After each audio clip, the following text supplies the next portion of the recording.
O título, como já disse o Lewandowski, é extremamente desafiador, porque é algo bastante amplo e muito bem calha para nominar esse novo capítulo da história do Brasil, que se inicia em 2023. Institucionalidade, democracia e cooperação internacional. Ativos importantíssimos para a construção do desenvolvimento socioeconômico do país e que passaram por séria depreciação ao longo dos últimos anos, como sabemos. As instituições foram alvo predileto de vivandeiras alvoroçadas, adestradas na cartilha de um fanatismo político ignóbil que possuía a crítica ao antiglobalismo como elemento característico. Aqui o velho postulado da teoria das elites se cumpriu. Havia também um grupo situado no topo de uma estrutura que exercia a posição de poder diante de zumbis consumidores de desinformação. E este é um grave problema para a democracia atual.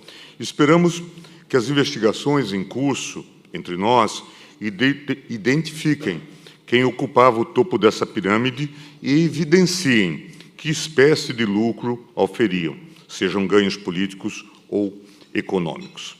Essa tarefa é premente para readquirirmos uma boa qualidade democrática, um fortalecimento institucional e para que nunca mais voltemos a ser um pária internacional, objetivo expressamente vocalizado por certo expoente de uma certa doutrina. Dizia-se que era bom para o Brasil ser pária internacional.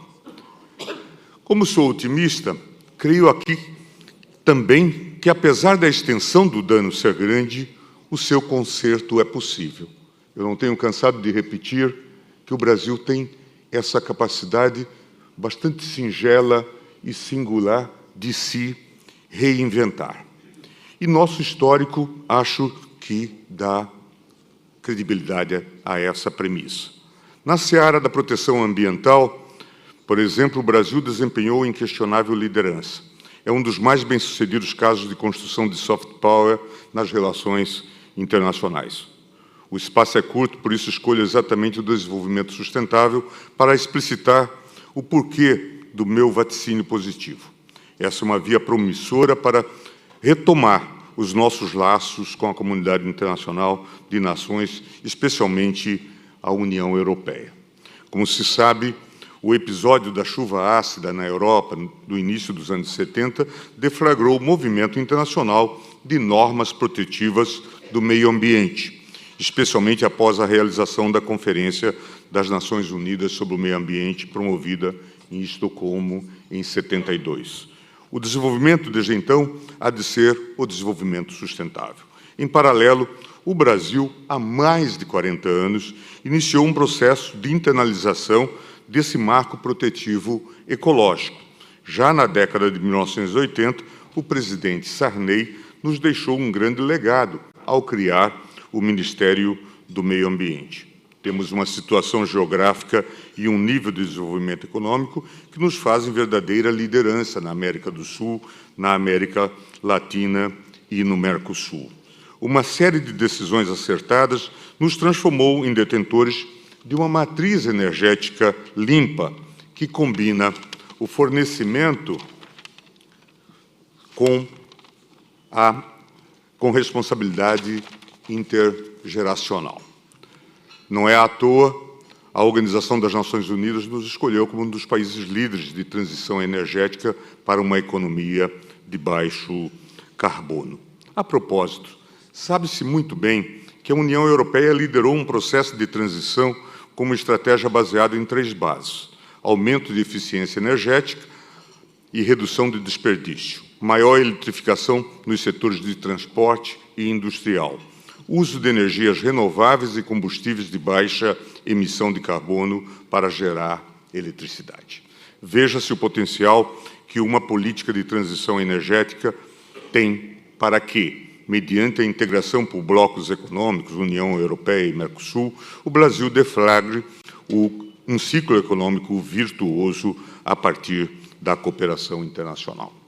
Pensemos na matriz energética mundial proposta no Acordo de Paris, na COP21, cujo objetivo é a redução da emissão de gases de efeito estufa. No âmbito dessa nova matriz energética, o Brasil se beneficiará, inclusive economicamente, da geração de uma energia elétrica limpa, como é a fonte eólica, ainda mais aquela produzida offshore. O Brasil tem uma vasta zona econômica exclusiva que permite a exploração dos ventos que tangenciam a superfície do oceano, e há projetos importantes em discussão no Congresso Nacional sobre esses aspectos. Esse é um exemplo que consegue evidenciar, de forma, eu diria, gráfica, as implicações econômicas de uma boa cooperação internacional.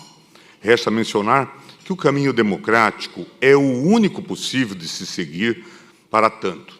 União Europeia e Mercosul bem o sabem. Para ambos os blocos, democracia é requisito essencial.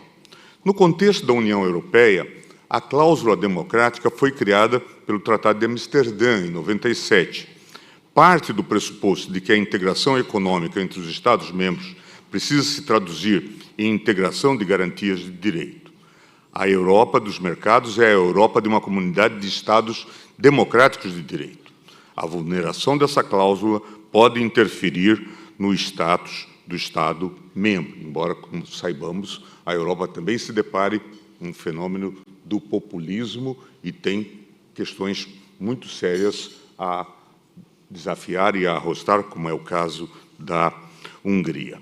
Inspirados por essas diretrizes, impulsionados pela tentativa de golpe no Paraguai contra o presidente Vaz Mose, em 96, os blocos do Mercosul assinaram o protocolo de Ushuaia, que atualmente tutela esse processo, prevendo mecanismos de consultas e suspensão para os casos de rompimento da ordem democrática. Como bem ressaltado à época pelo deputado Aldir Cabral, por ocasião da aprovação no Congresso Nacional Brasileiro desse vínculo necessário entre democracia e integração de uma nação ao Mercosul, a democracia é o regime que melhor corresponde aos anseios populares de liberdade política, de desenvolvimento econômico e de melhoria das condições de vida de suas populações. E, por esse motivo, os países do bloco devem incorporar à integração econômica o seu compromisso com a democracia, conduzindo-a à condição de requisito essencial à participação e permanência no Mercosul. A mútua implicação entre democracia, cooperação internacional e institucionalidade é patente. Democracia não é vontade da maioria, simplesmente. É compromisso também com as gerações futuras, com valores inegociáveis, com regras do jogo estáveis.